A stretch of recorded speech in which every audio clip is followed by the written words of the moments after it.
UP के CM Yogi Adityanath की हिदायत पर शराब माफिया की निशानदेही करके 3,421 मुकदमे दर्ज किए गए हैं और साथ ही 534 मुलजिमीन को गिरफ्तार किया गया है।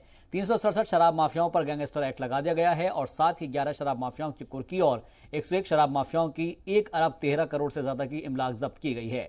सीएम योगी ने जहरीली शराब से होने वाली अमवात पर रोक लगाने के लिए मुल्क में पहली बार आबकारी एक्ट में तरमीम करके फांसी की सजा तक का इंतजाम किया है।